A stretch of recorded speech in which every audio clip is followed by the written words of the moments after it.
Salut tout le monde et bienvenue sur ce nouveau tuto dédié à OBS où nous allons voir comment gérer les transitions cette fois-ci, mais plus particulièrement les transitions personnalisées, un peu comme ça.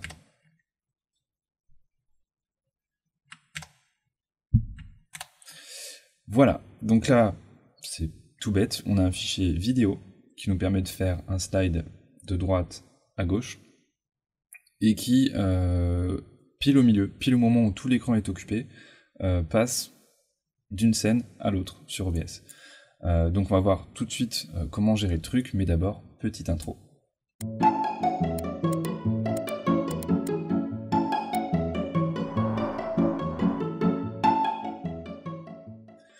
Comment gérer le truc C'est la bonne question. Donc on va revenir sur cet écran-là, et je vais tout de suite désactiver l'aperçu pour pas qu'on ait cette mise en abîme.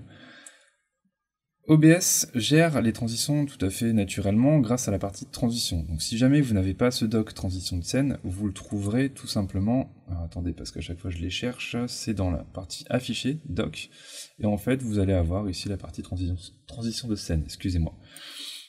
Voilà, donc une fois que vous avez la partie transition de scène, vous pouvez sélectionner Stinger. Ne me demandez pas pourquoi ils l'ont appelé comme ça alors que tout le reste est traduit.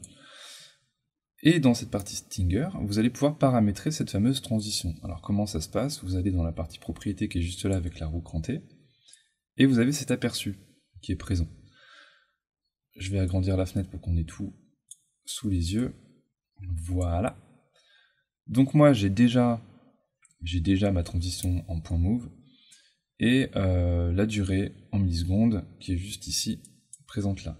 Je sais, bon, elle est déjà paramétrée, donc je sais exactement qu'à 480 millisecondes, la transition peut se faire. Et encore, si vous regardez bien, dans le bas à gauche, on voit le vert apparaître. Enfin, on voit la transition suivante apparaître. Donc c'est pas tout à fait comme il faut. On verra ça juste après. Je vais juste faire une parenthèse sur la création de la partie vidéo. Donc comment ça se passe? J'ouvre Photoshop dans 2 secondes, et on en parle. De retour sur Photoshop. Moi, j'utilise Photoshop, vous utilisez le logiciel sur lequel vous êtes le plus à l'aise. Pas de souci. Le but final, et je vais vous le faire apparaître en... Voilà, en magenta, c'est super le magenta, j'adore. Ici, le cadre magenta que vous voyez, c'est tout simplement le ratio écran que je vais utiliser en sortie finale sur OBS. Donc moi, je suis en 1920 par 1080p pixels. Du coup, il y a un moment dans la transition où il faut absolument que ce fichier vidéo de transition ait une frame, une image sur laquelle tout est caché. Si tout est caché, au moment où tout est caché, vous pouvez faire la transition. C'est comme ça que ça se passe, tout simplement. C'est comme ça que fonctionne le Stinger. Et c'est comme ça qu'on va créer en fait un fichier d'animation.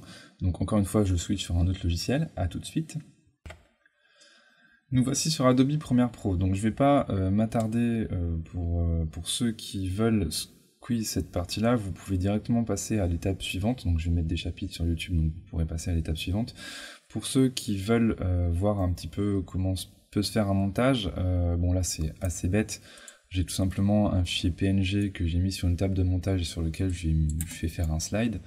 Voilà, on a une petite animation en courbe de Bézier, etc. pour avoir quelque chose de plus logique, plus naturel, une petite pause au milieu, etc. Si jamais on arrive et qu'on veut savoir à quel frame l'animation occupe tout l'écran, il suffit de seulement passer d'une frame à l'autre, et on se rend compte qu'à partir de la frame 17, ça occupe tout l'écran, donc on pourra se caler à cette frame pour pouvoir régler la transition Stinger sur OBS. Au niveau des exports d'Adobe Premiere Pro, c'est assez particulier, faites gaffe parce qu'il faut garder la transparence, etc., etc. Donc les petits réglages bidons pour ceux qui auraient un fond noir à ce moment-là, donc là c'est juste un aperçu, hein, mais si vous voulez savoir si votre fond est réellement transparent, bon déjà si vous avez fait un export en PNG normalement il n'y a pas de souci, mais dans la partie settings qui est juste là, donc réglage pour les Français, vous devriez avoir à un moment ou à un autre la grille de transparence qui est juste ici. Donc voilà, moi elle est cochée, si elle n'est pas cochée ça donne ça, tout simplement. Donc cocher là je pense que c'est plus clair pour en être sûr. Et ensuite au niveau de l'export, donc CTRL M, il faudra bien faire attention à deux choses. Il nous faut absolument un export en QuickTime. c'est indispensable. Ici on n'a pas d'audio, donc j'ai décoché audio, et ensuite partir sur le vidéo codec animation. Voilà.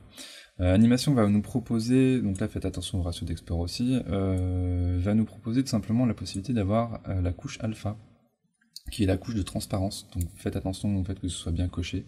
On est en 8 bits et avec couche alpha coché tout simplement. Et ensuite je pense qu'il n'y a rien d'autre.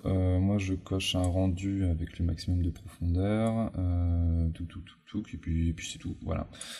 Maximum render quality aussi juste ici, donc pour les francophones, hein, je pense que ce sera rendu qualité maximale. Et ensuite vous exportez. Bon, moi c'est déjà exporté donc il n'y a pas besoin. Et voilà, donc c'est tout. Je pense que les réglages peuvent être similaires sur d'autres logiciels de vidéo montage. Donc pensez, les trucs principaux, ça va être de faire du point move, du QuickTime, donc c'est le codec, en animation si possible. Je sais pas ce qu'il pourrait y avoir de l'autre côté pour d'autres logiciels, je sais pas comment ça pourrait s'appeler. Mais tout ce qui compte, c'est d'avoir ce fameux channel alpha qui soit bien présent dans le fichier, qu'on ait bien la transparence. Voilà. On repasse sur OBS, donc je quitte ça, j'en ai plus besoin.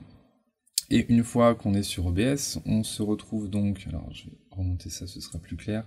On se retrouve donc sur le panel de transition Stinger, où on va parcourir, aller chercher notre point mauve qui est juste ici. Donc moi je vais déjà, inutile de le remettre en place. On est sur une transition. Moi je vais choisir par image parce que j'ai repéré tout à l'heure sur le logiciel de montage qu'à la frame 17 j'étais bien. Si je fais le test, ouais exact, à la frame 17 l'animation occupe tout l'écran, donc je peux faire la transition à ce moment-là. Voilà. Bah ça ira pas plus loin en fait. Vous savez faire une transition personnalisée, à vous de voir ensuite quelle illustration, quelle animation faire, un zoom sur votre logo, une petite animation rigolote. Et si vous n'êtes pas du tout graphiste mais que vous voulez quand même faire une transition perso, je vous mets en description quelques sites sur lesquels vous pourrez trouver gratuitement ce qu'on appelle du coup des transitions Stinger sur OBS. Il y en a plein partout sur le web, il y en a des payantes aussi. Vous pouvez aussi embaucher un graphiste pour vous faire la transition. Voilà, vous avez tout le choix possible, et quand vous validez tout ça, du coup, on va réactiver l'aperçu lorsque vous passez d'une animation à l'autre. C'est tout beau, tout propre, tout se passe bien, il n'y a pas de glitch, c'est nickel. Voilà, donc vous savez faire une animation personnalisée, je bouffe mes mots. Je suis pressé de sortir, il est l'heure là. Non, je déconne. Du coup, merci encore d'avoir regardé cette vidéo. Elle était plus courte que d'habitude. En même temps, le sujet était un peu plus spécifique. Et j'espère vous revoir pour les prochaines vidéos dédiées à OBS. Et peut-être un peu plus loin aussi, si jamais Photoshop ou Premiere Pro vous intéresse. Je pense prochainement refaire quelques vidéos là-dessus. Donc n'hésitez pas à me suivre. Mettez la petite cloche pour avoir les notifications et ne pas louper de vidéos. Et j'espère à bientôt. Ciao tout le monde!